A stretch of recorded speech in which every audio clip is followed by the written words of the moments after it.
Hello, and welcome to the How to Exit podcast, where we introduce you to a world of small to medium business acquisitions and mergers. We interview business owners, industry leaders, authors, mentors, and other influencers with the sole intent to share with you what it looks like to buy or sell a business. Let's get rolling.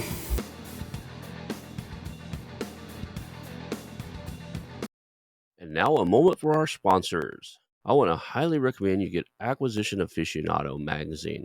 Every month, Acquisition Aficionado magazine brings you tactics for business buying and selling you won't find anywhere else. Learn firsthand from industry leaders who share their success stories, featuring in-depth interviews and stories from leading figures in the business acquisition industry. This multi-platform mobile magazine speaks to acquisition entrepreneurs wherever they are in the journey. And I want you to visit acquisitionaficionado.com today.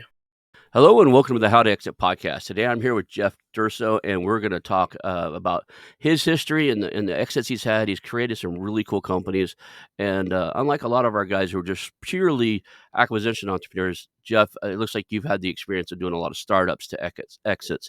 So you're going to bring a different flavor to the show today, and I'm looking forward to hearing your stories. Awesome. Hey, Ron, great to be here.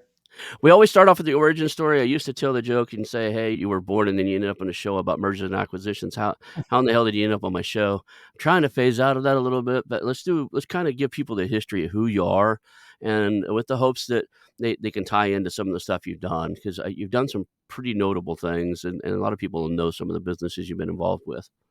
Yeah, so I guess the best way to say is I'm sort of a startup junkie, right? So it's pretty much all I've known throughout my career. So I graduated I think in 1994, so about 30 years ago, right into the .com boom. Like literally, when I graduated senior year, there was no internet. We had internet, but not web on campus. And when I got there in the fall, everyone was using the web. So that's kind of the timing, which was kind of crazy.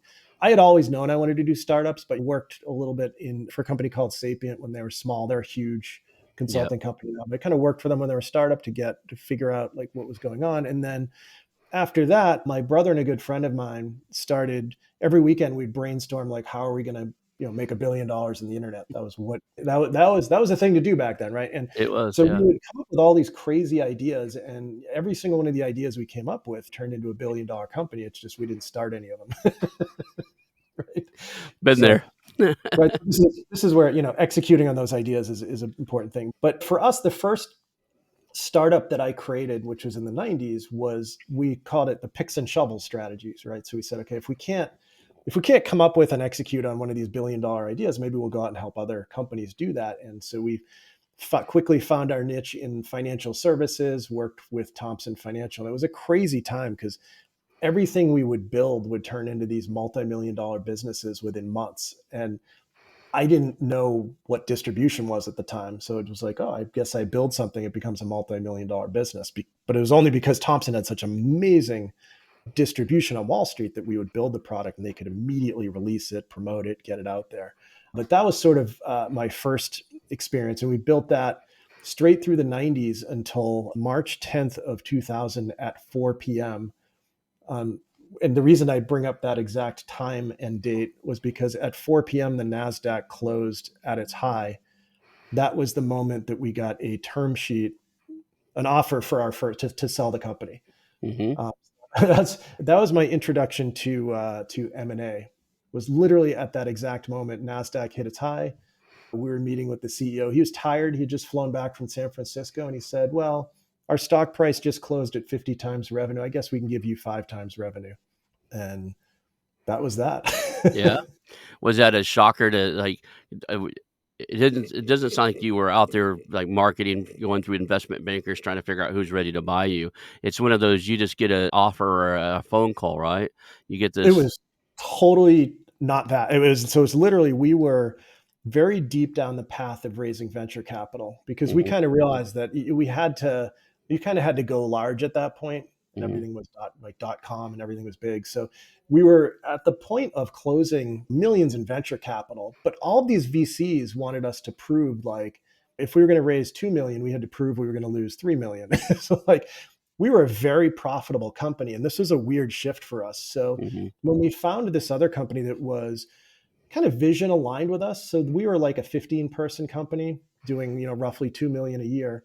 And they were like a couple hundred-person company that had just gone public and had just gotten, was at a market cap of $1 billion. So like, okay, this is an interesting discussion. We didn't think anything was going to come of it Mhm. until that Friday when we drove down to their office and made the pitch, and we just came to an agreement right then and there. Oh, that's interesting. So, what did that look like when you walked out of the office? What was the initial emotion when you walked out of there and they said, "We can give you 5x?" I'm sure you had one reaction in front of them.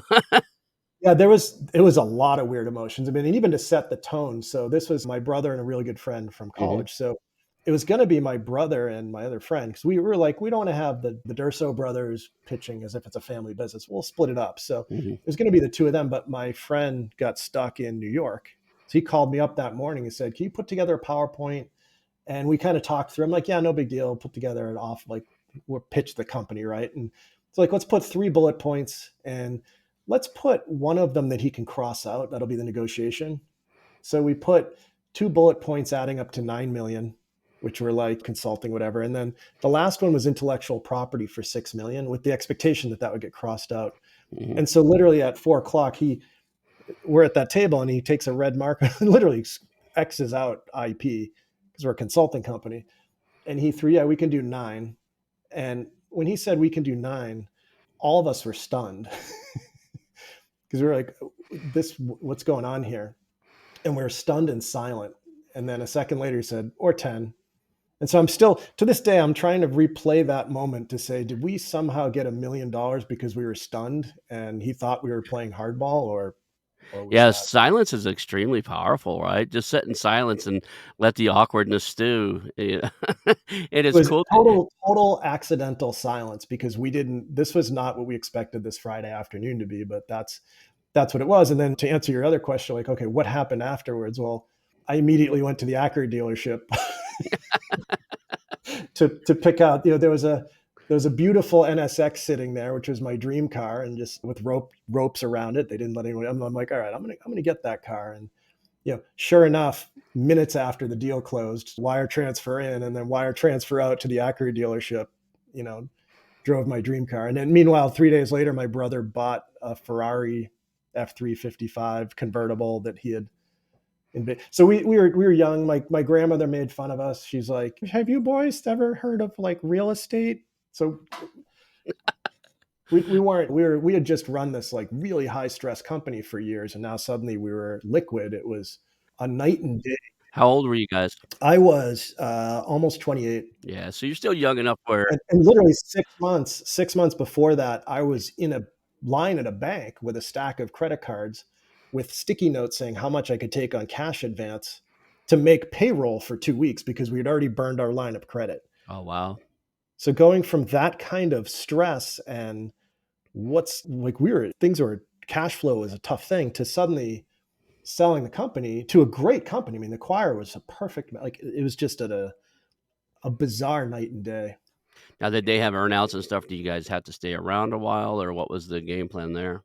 It's funny in that particular case, there were no earnouts. It was just no, they did cash and equity, which we learned later that the cash part was a really useful. At the time, we didn't care. We're like, equity is going to the moon, right? But Mhm, the cash portion of the deal turned out to be really useful. But yeah, they didn't in that particular case. There were no earnouts. that's cool.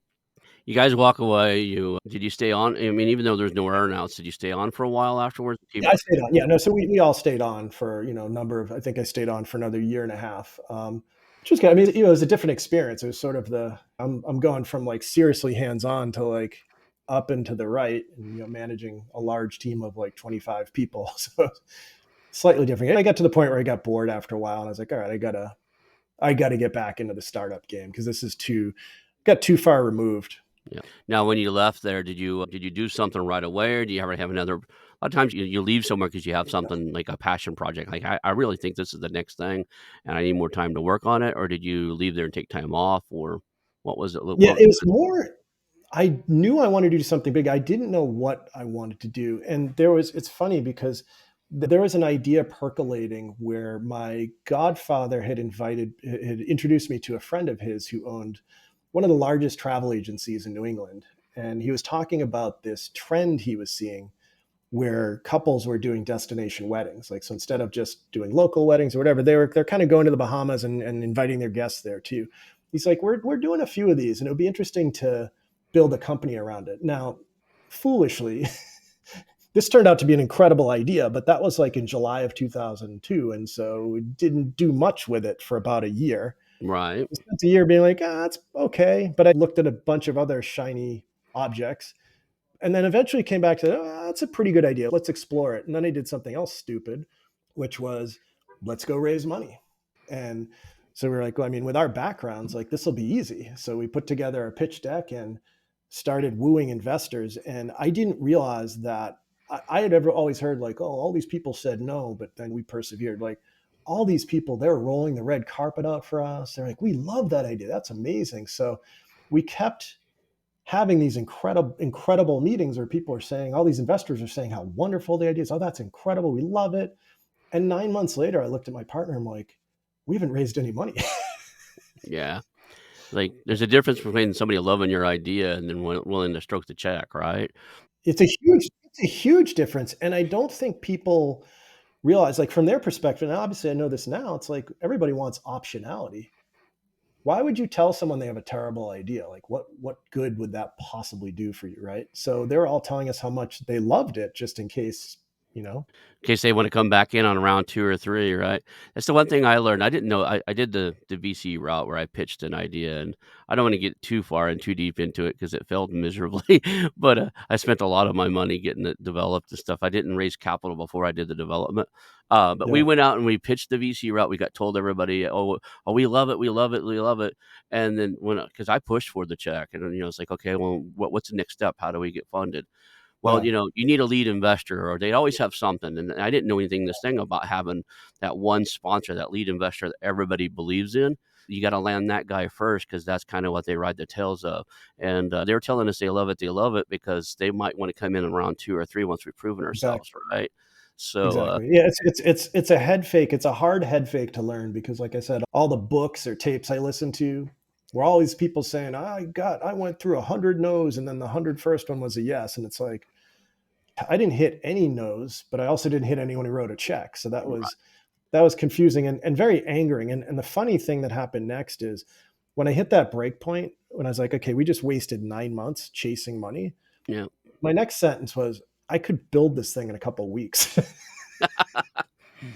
And so I did. And so we just started heads down, built the thing, bought the domain name destinationweddings.com. I think it was like $10,000, which, by the way, for the record, was the best ROI ever because, right, I didn't realize owning the category name had such a huge impact because then our strategy was act like the industry leader because there's such a fragment. There was no big players in the space. right. Like, all right, let's define what the big player would look like, create that brand, buy the domain name, launch, and then rinse and repeat.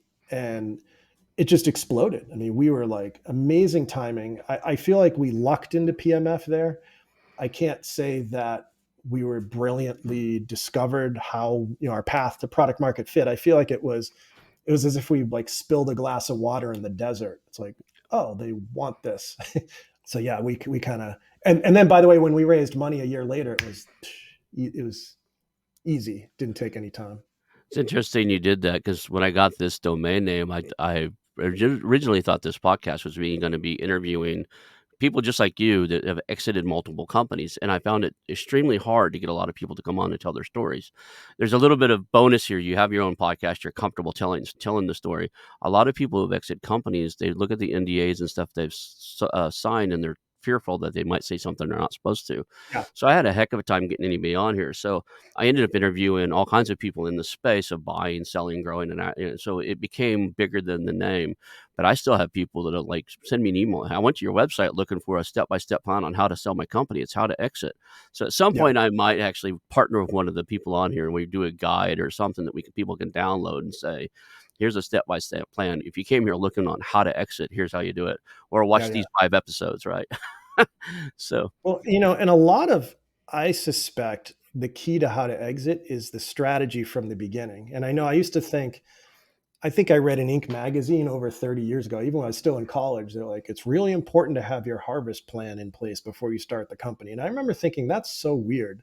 Right. You're just starting it. Like, why are you thinking about the exit? And in hindsight, that is such a huge thing. So at least for destinationweddings.com, we had a lot of talk about our strategy that we're like, we're going to become like a toll booth. Like we're going to become big and someone's going to notice that and they're going to be like, we need to take these people out. And that's effectively what happened later on. So our strategy in terms of how we built the business had a big impact on our exit opportunities years later. Do you mind sharing with us the rest of the life cycle? You talked about trying to raise funds, deciding to go knuckle down and just build it before the funds were there. Once it was up and running, were those people circling back, or what's the rest? You kind of we have an unfinished story here, so let's go through the Yeah. rest of this life cycle of Sure, sure. Yeah. I mean, so first of all, we spent, once we started building it, from the time that I said, okay, we're building this thing to the time we were like in business and actually getting, I'd say like 3 or 4 months, we actually had couples coming through the website and actually paying us a $50 deposit to work with us. That was our metric. And hmm then we were increasing our, how many of these $50 deposits are we creating each day? And then how fast are we fulfilling? So we were at the point of in business within 3 to 4 months.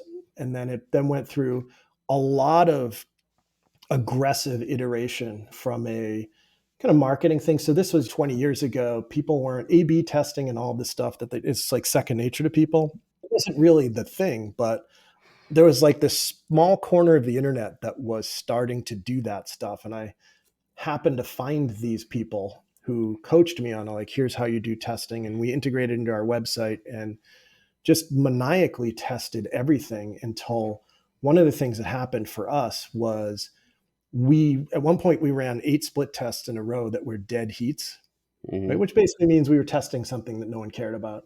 And hmm the ninth one, I remember my wife, she had thrown an idea at me. She's like, have you tried the stress angle? I'm like, oh no, let's try that. So we did a split test where we just added the word stress free to our headline. And this is a pretty optimized headline at the point. So hmm just the control headline was like, finally, the way to, the better way to do your destination wedding or something like that. And the treatment was finally the stress free, everything else the same. 43% improvement in conversion rate. Oh wow, that's impressive. Statistically significant. Yeah. I'm a I mean, I'm marketing talking, nerd, so, that's where my MBA is in, is marketing. That's an outlier. That's very rare that you can put a single word or something in a headline and bop it by 40 yeah, something percent. it was that. I credit those 2 words, stress free. That put us on the Inc. 500 in my mind. Because like when we hit that, what we realized is that we had had a certain understanding of our brand that was pretty close to what our marketing saw. When Mhm. we added stress free to it, it was like pouring gasoline on the fire. Like suddenly people came to this, oh, that's it. I have to work with these people. And so once we discovered those words, we propagated it up and down the funnel, right? So it went, all of our Google ads turned to like stress free. Everything was stress free, and then all the way down. And that's I laugh now because now I see everywhere people use stress free. It's like it's Right. cliche, but this was Now you gotta be careful using it in the emails and stuff because 'cause it'll hit the spam filters.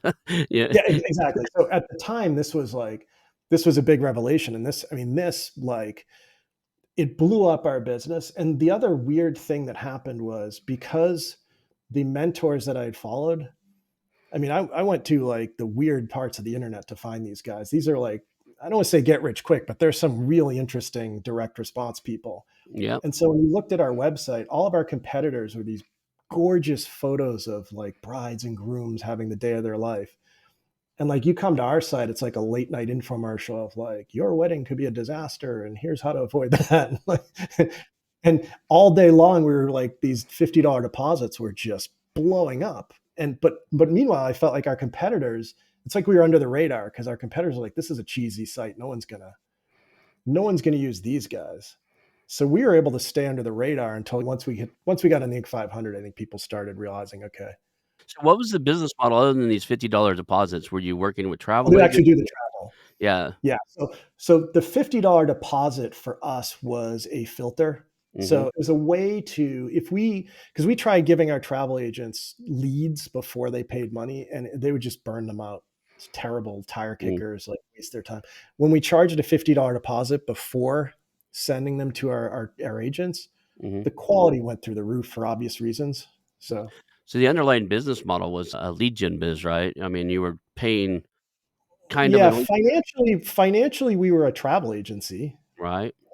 But if you said like what was our special sauce, it was lead generation, and then quality meant like quality control because we had about 200 independent travel agents. Mhm, We were able to always deliver a high quality experience because we had different controls in place to mhm. know if something was going wrong, we could hot swap really quickly. So Okay. those two things were really that's what made the business take off. It was like a brand promise. So Mm, defining what the leader should look like was destinationweddings.com, lead gen, and then effectively a travel agency from a financial perspective. oh, interesting. So, you got this thing up, it's running. At what point did you realize it was for sale, or was it another one of these, somebody knocked on your door and said, "Hey, we're interested"? Yeah, it was a knock on the door thing. And this was well over 15 years ago, but obviously I can't say who who Yeah. did it, but I can say that profile wise, like it was an operator, right? A tour operator that looked and said, okay, we're seeing a lot of our businesses coming through this channel. This would Mhm. be interesting to buy this and kind of control it. And control it without locking it down and killing the brand, Right. which is what happened. So after we sold the company, it just continued along. I think for years, I don't even think they announced who the owners were. Right? They just kind of continued along the same path, so it didn't disrupt the supply cycle. Yeah, that happens a lot. I actually have a newsletter where I'm part owner now, and the guy that originally wrote it, he just didn't wanna deal with any of the facing stuff. But, so anyway, like, sometimes that's just what's needed. They don't need to come out and say they took it over, especially in an industry where, it complements other stuff they do, but, Yeah, it may or may not be, like, of a total strategic benefit to make that announcement. exactly. So I mean, I think the wire they had to walk is like there were definitely synergies involved from the acquisition, right? So Mhm, they could invest in the business in different ways and drive their own purpose, but they also continued to invest in the brand instead of like if they had done it the wrong way, they could have totally freaked out the entire supply market, and then they would have been it could have just been them as the only supplier left, but they did it the right way so that it didn't blow up the ecosystem when they acquired it. So you told me about 2 wins now. Were there cases, I know for myself, I've had some good wins. I'm an entrepreneur, I'm 50 something, I've done quite a few, but there's quite a few things I tried along the way where pretty quickly you can get into something, you build a little bit of it, and then you decide yay or nay and shut it down. Were Yeah. there other stuff in between those 2, or did you guys like, how did you, like, pick 2 things back to back that just had product Yeah. market fit, you know? So, So so yeah, and unfortunately, that was more of a crutch than that was more of a negative than a bad. And like what I would say is that I started with pretty serious blind spots that mhm, have had to be removed over time. So I'd say my first blind spot that I alluded to before was in our first company, like I was a software developer and I would write software and it would make millions of dollars in a few months, like years after out of college. So in my mind, it was like, I write the songs, right? It's right, like, it must be because of the code. And it wasn't until like when we first launched Destination Weddings and I had all this investment in it and crickets, nothing's coming to the site. And I'm like, oh, marketing. So my first blind spot was distribution and marketing. And like, I had to really learn that with destinationweddings.com. And I had to put my all into, I think I spent like $25,000 over the period of like 3 months in like coaches, programs, like everything. I became a sponge. I'm like, either I learn this direct response marketing thing or I'm screwed. I bought, this was before he wrote Google Definitive Ad to Google Guide to Google AdWords. He mm, wrote something for like manufacturers reps, but it came with like 2 coupons to call him. So I mhm, bought and I had my 2 phone calls with him, and all these ideas he gave me just were incredible, like just blowing me up. So, right, but the problem is again these blind spots. So the blind spot I had with destinationweddings.com is that business came with product market fit, and I didn't appreciate what that meant until starting other businesses after that Mhm. that were much grindier because they didn't have product market fit, and businesses where maybe I even worked harder.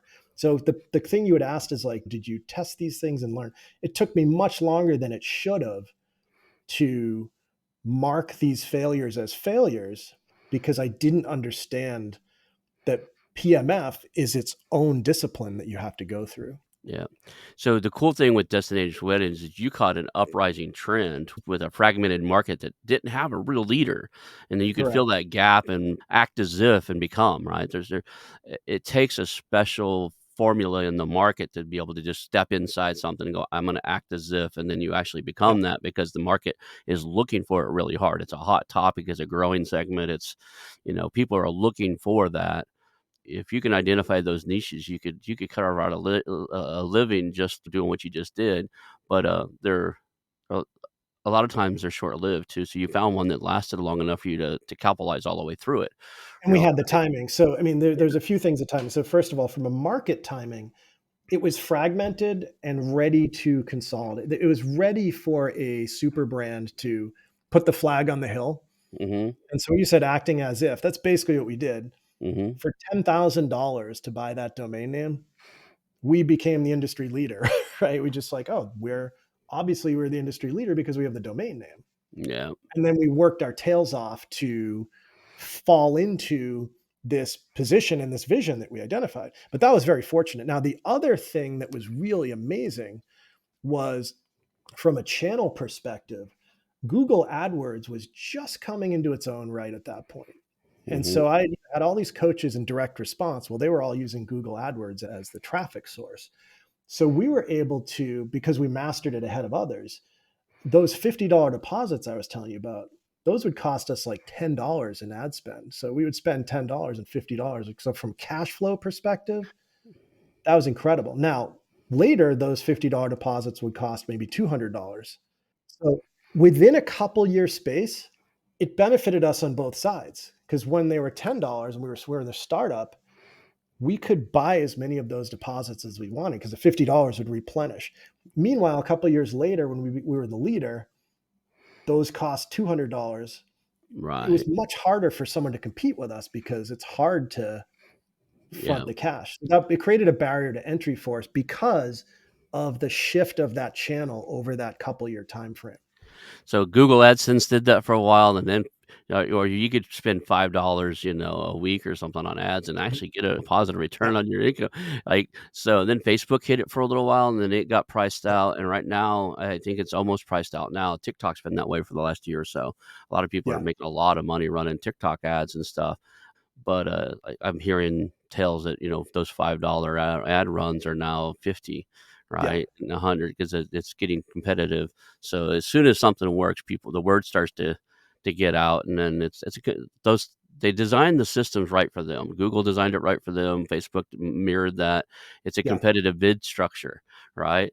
So exactly. it becomes who can pay the most for the lead, which is But cool. it's from a startup perspective. And again, these are luck. This is Mhm, not. It wasn't my intention to find a killer market and find this killer channel. mhm, I walked into that. And I'm not saying, I mean, we worked our tails off to make that business where it went, but I didn't realize how much having product market fit built into it and having this go-to channel, how much of an advantage that was. Yeah, and there's an interesting. It's funny, and I've both experienced this and now heard this from a bunch of investors. So investors obviously love a grand slam. So I'm sure yep, Peter Thiel was happy he wrote Mark Zuckerberg a check for $500,000, right? right, But investors also love a complete failure. So if the business just goes for it and blows up and disappears, that's great too because you can write it off, move on. The zombies are the killer. Zombies, the investors lose sleep over these zombies, right? Those businesses, I don't know which way it's going. And as a founder, I've had a couple of those, and those are really painful because they're not terrible ideas, and nor are they ideas that ever get to PMF. They're kind of in the middle. yeah. And so I built one of those in 2008 to 2010. I'd say it's the first, to my knowledge, it was basically I was meeting with I'd been introduced to someone, and like we had like it was like a chocolate and peanut butter, the Reese's peanut butter cup. We had that kind of talk. We were talking about how LinkedIn was kind of cool. Like LinkedIn's cool, but it's kind of static. What do you do with this network? And we're like, well, there's VoIP technology is really cool, and like speed dating would be like, what if you could mix speed dating and LinkedIn? And like, so we came up with this thing called Blitz Time, which was telephone based speed networking, built all the technology. It was really cool in 2008, where you would have a profile like LinkedIn, but you'd have these events where you'd dial in on the phone, you talk to someone for 8 minutes, and then 30 seconds later, you talk to someone else, and so on and so forth. And it went through this weird phase where it was like people were euphoric after the first event. They're like, that's the coolest thing I've ever experienced, the best networking event I've ever been on. Like, we had hundreds of audio testimonials of people saying, this is incredible. I love it. And then the value just wasn't there. Like their second or third event, they weren't getting value. So we were like buried in false positives for years of all these people saying how incredible it was. And we could never figure out a business model prior to, our phone bills. We were buying 1 million minutes a month. So we got to a point where like, even at, cheap wholesale rates, our phone bill was getting pretty high and we weren't coming up with a business model. So we eventually had to shut it down, which really, that was a shame. It's interesting how some of these businesses do it. It's to be in your shoes in that space and raise capital for venture capitals, you have to be a master storyteller. And Mhm. I don't mean that as a negative at all. It's a positive thing. But if you look at some of the stories that are out there, like the ones that come to mind are like WeWork, right? Or even Yep. the big ones that are still alive, Amazon and Airbnb. Amazon was not profitable for years, right? Yeah. They were revenue generating, but they were bleeding money.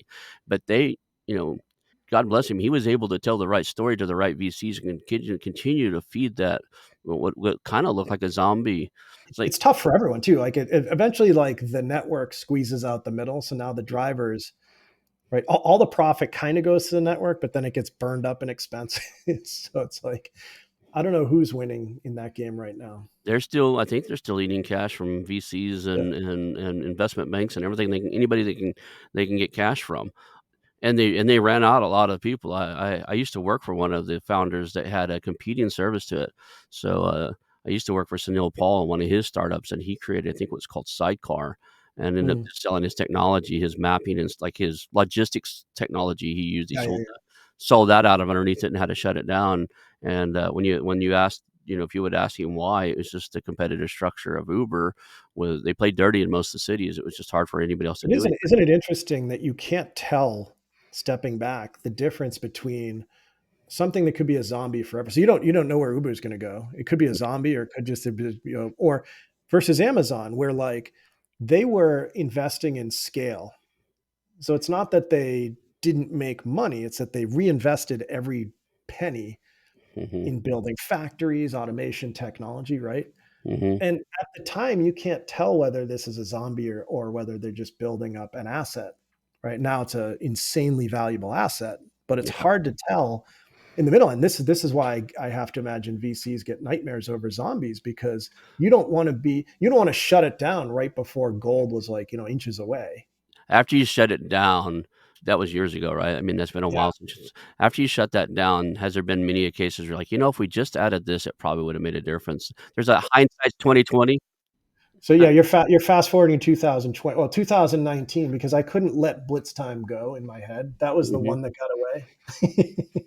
So I bought the domain blitzer.com in 2019, because I was like, let's try it again. And I'm like, but this time we'll make it video. So I built most of it in 2019 and put it on a shelf. So mhm, I'm like, someday this might be interesting, right? Then COVID hit. And a few weeks later, Blitzer was launched. We're like, we got to launch this thing. It's got to do it. Now we have right, video and same thing. And what's weird is, and Blitzer's still running, kind of looking for its killer breakout business model, but a lot of the same dynamics still played out as what played out with Blitz Time, in terms mhm, of like almost identical. It was uncanny. The same sort of people would go to an event and have that euphoric, this is the most amazing thing I've ever seen. Like, tons of video testimonials. People say, this is incredible. It's going to change my business. But then if we didn't get the event mix, so it kind of had to be an event company. Again, we're pursuing angles there. One of the things we did right with Blitzer is kind of built it into what I call low power mode. it literally is running on autopilot right now. So Right. I use it myself because you said, did you miss having it? Like I miss having an event platform. So I keep it up so that I can run events whenever I want. And my partner and I still brainstorm ideas from time to time. We're like, hey, let's test this out, or let's get this group. Maybe this podcast audience would want to meet each other. So it's nice having it available so that if we ever the bug bites, we can snap on, versus like if it had like a huge burn rate, we would have had to shut it down. Oh yeah, definitely. So, but it's still running. That's cool. I was curious because a lot of times, like, I go back and I look at some of the things I've created in the past. It's like, man, that was just the wrong timing. I should fire that Yeah. back up. Yeah, but it's hard. It's hard to make. And the funny thing is, the day before I launched Blitzer, I called my old partner from Blitz Time.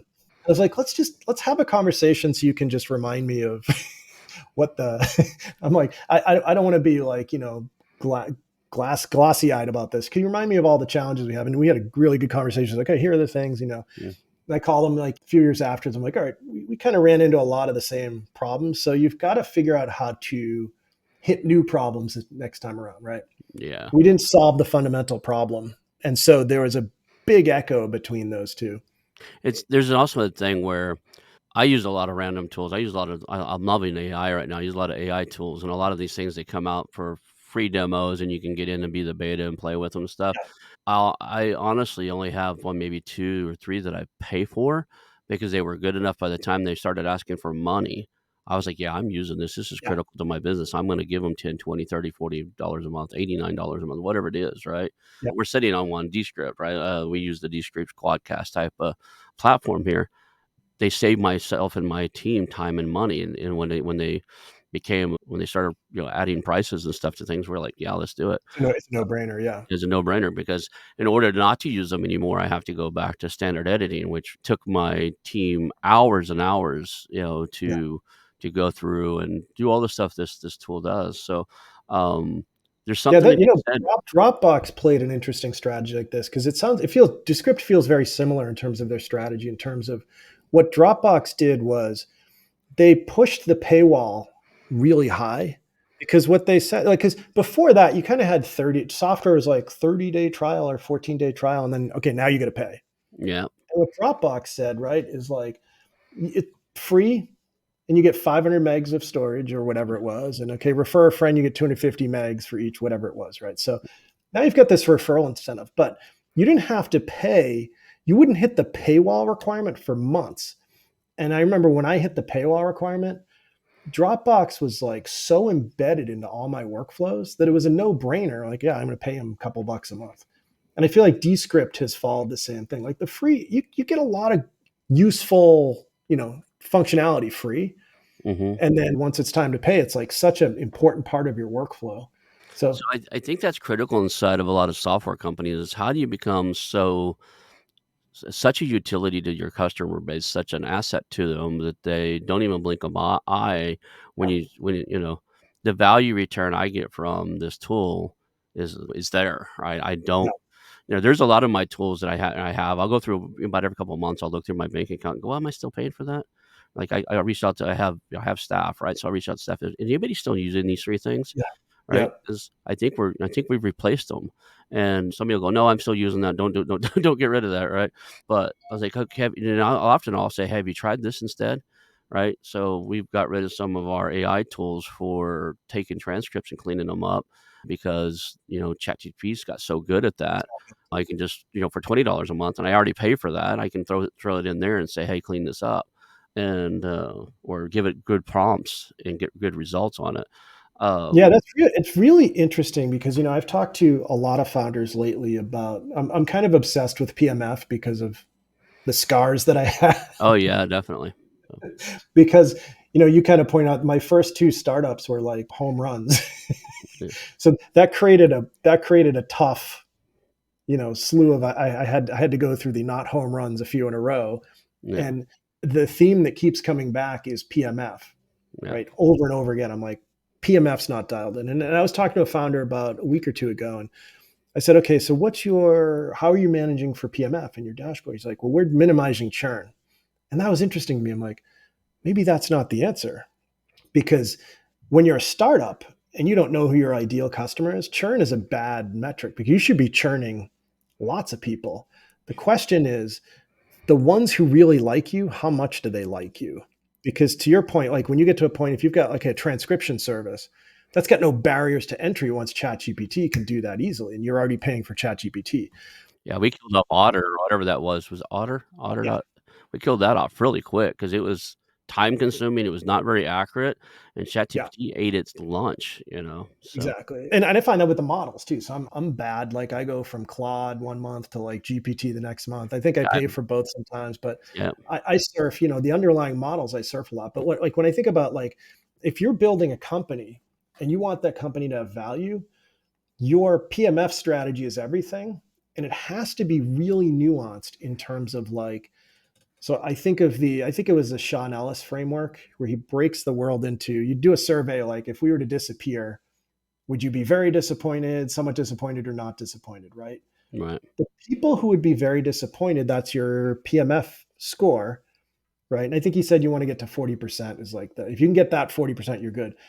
I think that audience is so critical, as well as like, and I know there was an article, I think the CEO of Superhuman wrote a whole article. If anyone search for Superhuman PMF, it's one of the best articles I've ever read around PMF because it's amazing. And what he talks about, so he actually used this framework in his business.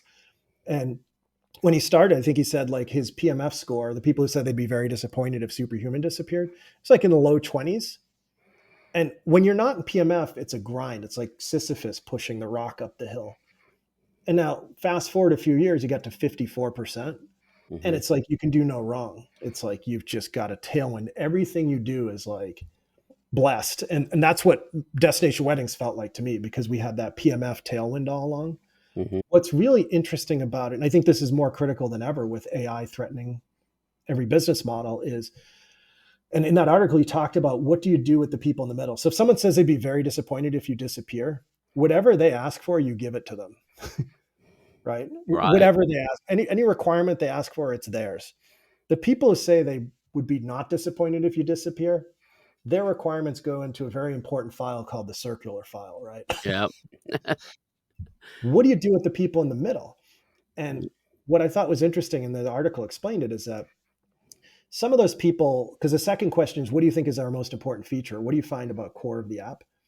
Whatever the very disappointed your core audience says is the core feature. So for Superhuman with speed, the part of that middle category that mentions the same core feature, you listen to whatever their issues are and you put it into your roadmap. The people that mention some other feature as core, you discard it.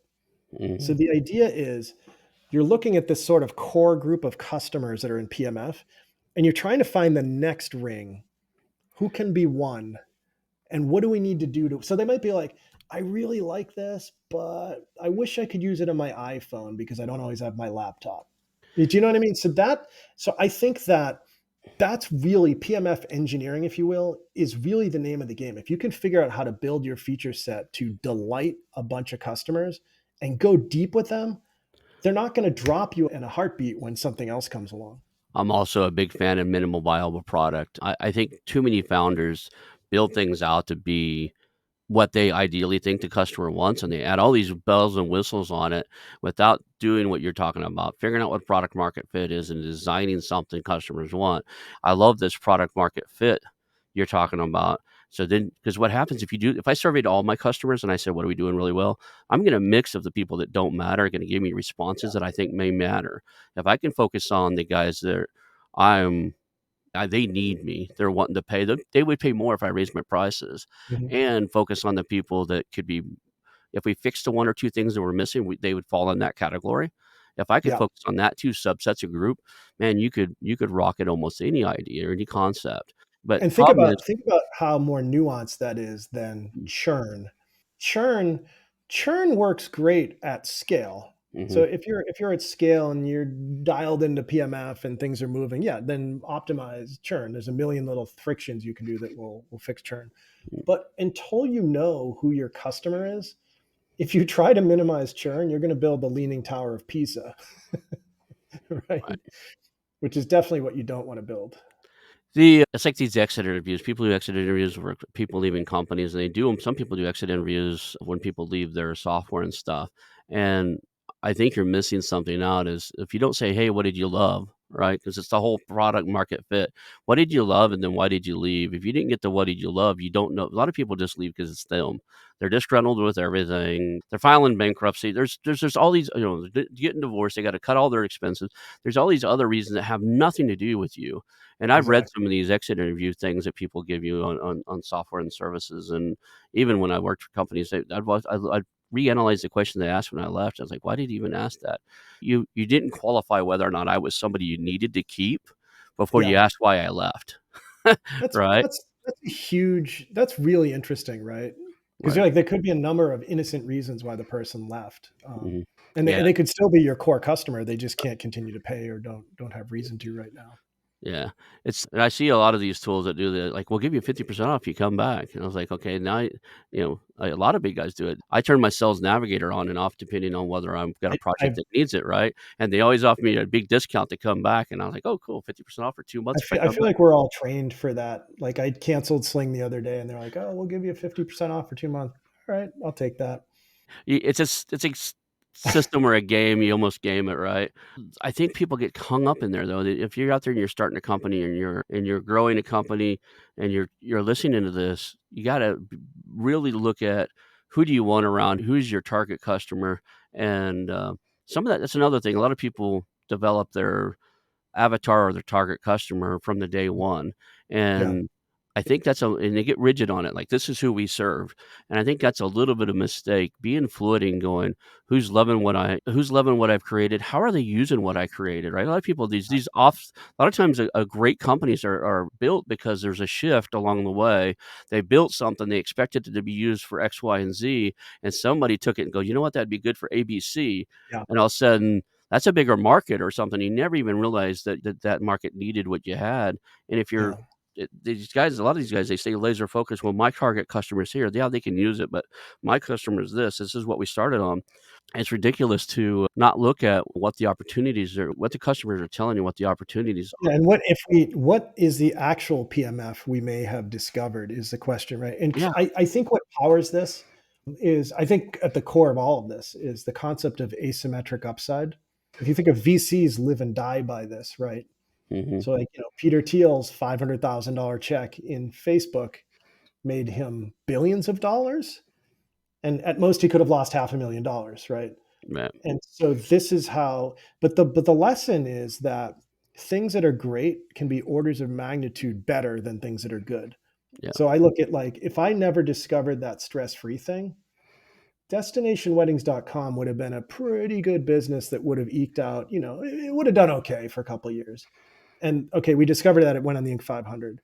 So we were slightly tuned off and we retuned and then found this.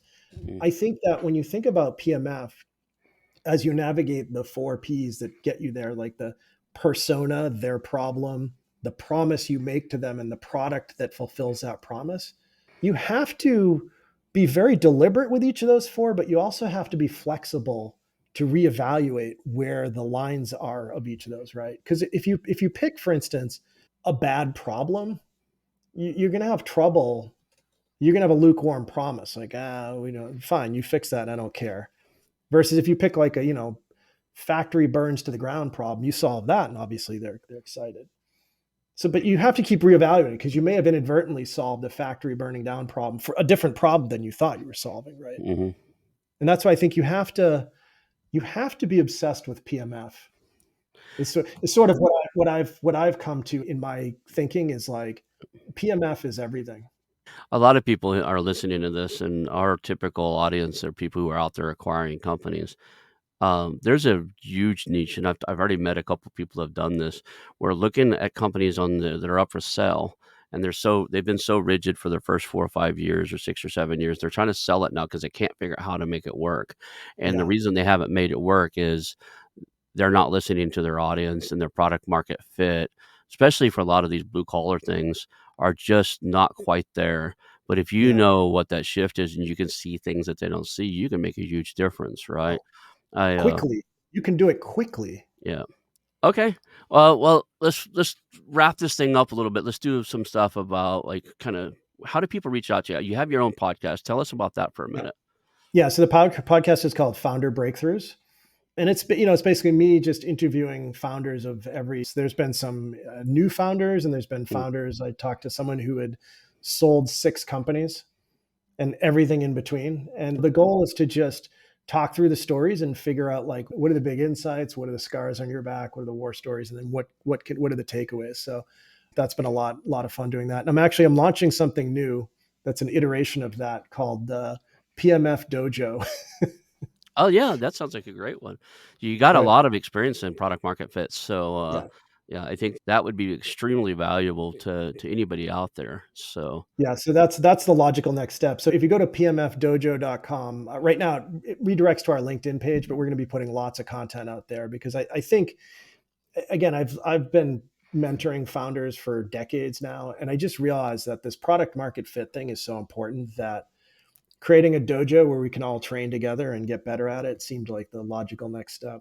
I like that product market fit dojo. Cool. Yeah. Anything else? Is there any? Well, let's do the takeaways, and then so do the takeaways, and then we'll talk about how people, if they want to work directly with you or they want to, connect with you on LinkedIn or something like that. What's the best way for people to do that?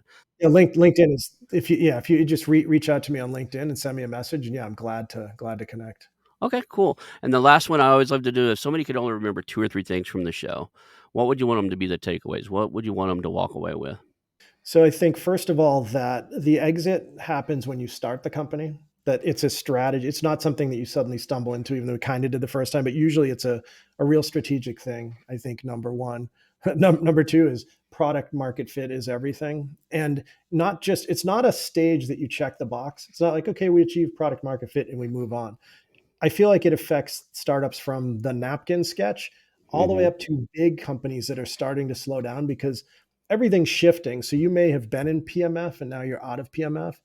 So I feel like it's an ongoing discipline that you need to come back to. And then the one thing, and we didn't touch upon this, but I would say like AI, getting skilled on AI to speed up a lot of these processes, I think is really critical. And then when you build a startup, making sure that you can create something that's defensible in a world of AI. And that's going to be the challenge. Anything else you wanna add before we call this a show? No, I think that's it. No, this has been a blast. It's been a blast. Thank you for being here today, Jeff. It's been really enlightening, and I really like what you had to offer the audience here, so thank you. Awesome. Thanks for having me. Cool. Hang out for just a second. I want to announce our new channel partners, the ITX Marketplace. Since 1998, ITX has created $5 billion in value by selling more than 225 IT businesses in 20 countries. ITX works exclusively with IT-enabled businesses generating between 5 million and 30 million who are ready to be sold, and M&A decision makers who are ready to buy. For over 25 years, ITX has developed industry knowledge that helps determine whether a seller is a good fit for their buyers before making the match. ITX Mergers and Acquisition Marketplace we have partnered with has a proprietary database of 50,000 plus global buyers seeking IT service firms, managed service providers, Microsoft service providers, software as a service platforms, and channel partners with Microsoft, Oracle, ServiceNow, and the Salesforce space.